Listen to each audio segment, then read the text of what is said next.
शहर के अजनबी, भाग 2, पहला सुराग। आर्यन सुबह उठते ही उलझन में था। वही सपना, वही डरावनी गली, वही अजनबी। लेकिन अब ये सिर्फ एक सपना नहीं लग रहा था। ये जैसे कोई पहेली थी जिसे सुलझाना उसकी मजबूरी बन गई थी। कॉलेज पहुंचने के बाद भी उसका दिमाग उसी सपने में उलझा रहा। उसकी दोस्त रिया ने गौर किया कि आज वो कुछ परेशान दिख रहा था। क्या हुआ आर्यन, सब ठीक है? रिया ने पूछा। आर्यन झिझकते हुए बोला, रिया, तुम्हें कभी ऐसा लगा है कि कोई सपना असलियत बनकर तुम्हारा पीछा कर रहा हो? रिया ने हंसकर कहा, क्या हुआ? कोई हॉरर मूवी ज्यादा देख ली क्या? नहीं रिया, मैं सच कह रहा हूँ। ये बस सपना नहीं हो सकता।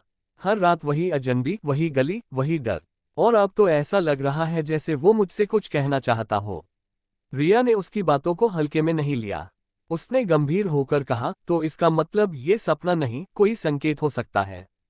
आर्यन को भी अब यही लग रहा था। लेकिन सवाल ये था कि आखिर ये संकेत किस चीज का था। उसी रात आर्यन ने ठान लिया था कि वो इस सपने को पूरी तरह समझेगा। उसने अपने कमरे में एक डायरी खोली और सपने के हर छोटे बड़े हिस्से को लिखने लगा। गली कैसी थी? वहां क्या दिख रहा था? अजनबी का हुलिया कैसा था? जैसे ही उसने अजनबी के चेहरे को याद करने की कोशिश की, उसे एक अजीब झटका लगा। ये चेहरा, मैंने इसे कहीं देखा है। वो तेजी से अपने लैपटॉप की ओर बढ़ा और इंटरनेट पर गुमशुदा लोगों की खबरें खंगालने लगा। कुछ देर बाद उसकी नज़र एक पुरानी न्यूज़ रिपोर्ट पर पड़ी। 3 साल पहले शहर के बीचों बीच एक युवक रहस्यमय तरीके से गायब हो गया। आखिरी बार उसे एक सुनसान गली में देखा गया था। पुलिस अब तक इस मामले को सुलझा नहीं पाई है। आर्यन के हाथ कांपने लगे।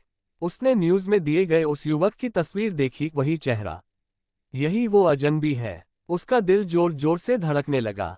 क्या वो सच में किसी रहस्य के करीब पहुंच रहा था?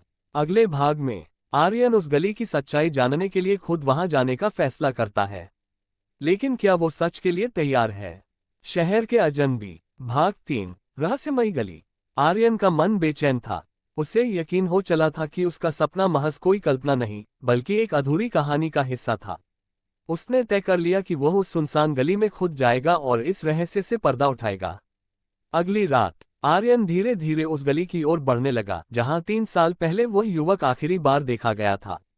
चारों तरफ सन्नाटा पसरा हुआ था, केवल दूर स्ट्रीट लाइट की हल्की पीली रोशनी दिख रही थी। गली में कदम रखते ही उसे अजीब सी ठंड महसूस हुई, जैसे यहाँ कुछ गलत हो रहा हो। हर कदम के साथ उसका दिल तेजी से धड़कने लगा। अचानक उसे ऐसा महसूस हुआ जैसे कोई उसकी निगरानी कर रहा हो। वह पीछे मुड़ा, लेकिन वहां कोई नहीं था। जैसे जैसे वह आगे बढ़ा, उसे एक टूटी फूटी दीवार के पास कुछ हलचल महसूस हुई। वहां एक पुराना जर्जर घर खड़ा था। उसके दरवाजे पर जंग लगा हुआ था और खिड़कियों के कांच टूटे हुए थे। ऐसा लग रहा था कि ये घर सालों से वीरान पड़ा हो। तभी आर्यन को कानों में एक फुसफुसाहट सुनाई दी, आर्यन, वापस जाओ। वह घबरा गया। ये आवाज किसी जानी पहचानी लग रही थी, लेकिन वह समझ नहीं पा रहा था कि कहाँ सुनी है। उसने हिम्मत जुटाई और दरवाजे को धक्का दिया। दरवाजा धीरे धीरे चरमराता हुआ खुल गया। अंदर घना अंधेरा था। मोबाइल की फ्लैशलाइट ऑन करके वह अंदर कदम रखता ही था कि धड़ाम, दरवाजा अपने आप बंद हो गया। आर्यन तेजी से मुड़ा और दरवाजा खोलने की कोशिश की, लेकिन वह अंदर से बंद हो चुका था। अचानक उसे एक कोने से किसी के चलने की आवाज सुनाई दी। उसकी सांसें रुकने लगीं। कौन है वहां? उसने डरते हुए पूछा। कोई जवाब नहीं आया। फिर अंधेरे में एक परछाई हिलती हुई दिखाई दी। आर्यन की फ्लैशलाइट उस ओर घूमी और उसने देखा, एक पुराना फोटो फ्रेम जमीन पर गिरा पड़ा था। उसमें वही युवक था जो उसके सपनों में आता था। आर्यन ने कांपते हुए वो फोटो उठाई।